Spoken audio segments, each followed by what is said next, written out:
ನಮ್ಮದು embroidery unit ಇದೆ.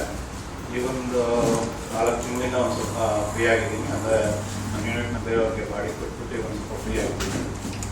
3 ವರ್ಷದಿಂದ ನಾನು ಇನ್ವೆಸ್ಟ್ಮೆಂಟ್ ಮಾಡಿದ್ದು ಒಂದು 20,000 ಇಂಡಿಯಾ ಇನ್ಫೋದಲ್ಲಿ. ಇನ್ವೆಸ್ಟ್ಮೆಂಟ್ ಮಾಡಿಬಿಟ್ಟು ನಾನು ಏನೂ ಮಾಡಿರಲಿಲ್ಲ, ಸುಮ್ಮನೆ ಆಗ್ಬಿಟ್ಟಿದ್ದೆ. ಟ್ರೇಡಿಂಗೇ ಮಾಡಲಿಲ್ಲ. ಅವಾಗ ಒಂದು ಸ್ವಲ್ಪ ಸ್ಟಾಕ್ ತೊಗೊಂಡಿದ್ದೆ. ಅದೇನಾಗಿತ್ತು ಅಂದರೆ ಈಗ ಏಪ್ರಿಲಲ್ಲಿ ಚೆಕ್ ಮಾಡಿದಾಗ 20,000 ಬಂದು 15,000 ಆಗಿತ್ತು. ಹೇಗೇನು ಡೆಬಿಟ್ ಬ್ಯಾಲೆನ್ಸ್ ಇತ್ತು, ಅದು ಕಟ್ಬಿಡಿ ಅಂತ. ಸೊ ಅದು ಕಟ್ ಆದಮೇಲೆ ನಾನೀಗ ಆಗಸ್ಟಿಂದ ಪುನಃ ಸ್ಟಾರ್ಟ್ ಮಾಡಿದೆ. ಹೆಂಗಿರುತ್ತೆ ನೋಡೋಣ ಅಂತ. ನನಗೇನು ಗೊತ್ತಿರಲಿಲ್ಲ, ಸುಮ್ಮನೆ ಹಂಗೆ ಸ್ಟಾರ್ಟ್ ಮಾಡಿದೆ. ಒಂದಿನ ಇವತ್ತು ಪ್ರೋಗ್ರಾಮ್ ಮಾಡಿದೆ ಟಿ ವಿ ಮೇಲೆ, ಫ್ರೀ ಸೆಮಿನಾರ್ ಅಂತ ಇತ್ತು. 3 ಫ್ರೀ ಸೆಮಿನಾರ್ ಅಟೆಂಡ್ ಮಾಡಿದೆ. ಅದಾದಮೇಲೆ ಪುನಃ ಹೋಗಿ ನಾನು ಟ್ರೇಡಿಂಗ್ ಸ್ಟಾರ್ಟ್ ಮಾಡಿದೆ. ಬಟ್ ಏನೂ ಗೊತ್ತಿಲ್ಲ, ಇವತ್ತವರೆಗೂ ಟೆಕ್ನಿಕಲ್ ಗೊತ್ತಿಲ್ಲ, ಫಂಡಮೆಂಟಲ್ ಗೊತ್ತಿಲ್ಲ, ಹಾಗೆ ಮಾಡ್ತಾ ಇದ್ವಿ. ರುದ್ರಮೂರ್ತಿ ಅವ್ರು ಹೇಳಿದ್ರು, ನಾವೇನಾದರೂ ಲಾಸ್ ಆಗುತ್ತೋ ಇಲ್ಲ ಲಾಭ ಆಗುತ್ತೋ ಅದು ಅನುಭವ ನಮಗೆ ಆಗಬೇಕು ಅಂತ. ಪರವಾಗಿಲ್ಲ, ಲಾಸ್ ಆದರೂ ಪರವಾಗಿಲ್ಲ, ಲಾಭ ಆದರೂ ಪರವಾಗಿಲ್ಲ, ನೋಡೋಣ ಅಂತಲೇ ಸ್ಟಾರ್ಟ್ ಮಾಡಿದೆ.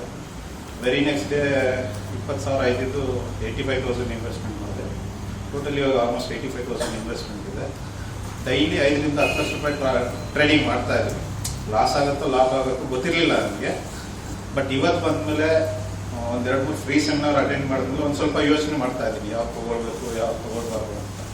ನನಗೆ ಯಾರು ಇಂಟ್ರೊಡ್ಯೂಸ್ ಮಾಡಿದ್ರು ಇನ್ಫೋಲೈನ್ಗೆ, ಇಂಡಿಯಾ ಇನ್ಫೋಲೈನ್ಗೆ, ಅವ್ರು ಹೇಳ್ತಾ ಇದ್ರು, ನೀನು 1 ಲಕ್ಷ ಇನ್ವೆಸ್ಟ್ಮೆಂಟ್ ಮಾಡಿಬಿಡು, ನನಗೆ ಮಂತ್ಲಿ 4% ಕೊಡ್ತೀನಿ ಅಂತೆಲ್ಲ ಹೇಳ್ತಾ ಇದ್ರು. ಅವರೇ 4% ಕೊಡುವಾಗ ನಾನೇ ಟ್ರೈ ಮಾಡಬಾರ್ದು ಅಂತ ಮಾಡಿದೆ. ಇವತ್ತೇನಾಗಿದೆ ಅಂದರೆ ಅವ್ರು ನೀನು ಹೋಗ್ಬಿಟ್ಟು ಕ್ಲಾಸ್ ಅಟೆಂಡ್ ಮಾಡ್ಕೊಂಡು ಬಾ, ನನಗೆ ಟಿಪ್ಸ್ ಕೊಡು ಅಂತ ಇವತ್ತು ಕೇಳ್ತಾ ಇದ್ದಾರೆ. ಸೊ ಅದೊಂದು ಚೇಂಜ್ ಬಂದಿದೆ. ಇನ್ಮೇಲೆ ನನಗನ್ಸುತ್ತೆ ಯಾವುದೋ ಒಂದು ಸ್ಟಾಕ್ ಸೆಲೆಕ್ಟ್ ಮಾಡುವಾಗ ಯೋಚನೆ ಮಾಡಿ ಸ್ಟಾಕ್ ಸೆಲೆಕ್ಟ್ ಮಾಡ್ತೀನಿ ಅಂತ ಒಂದು ಭರವಸೆ ಇವತ್ತು ಬಂದಿದೆ. Thank you.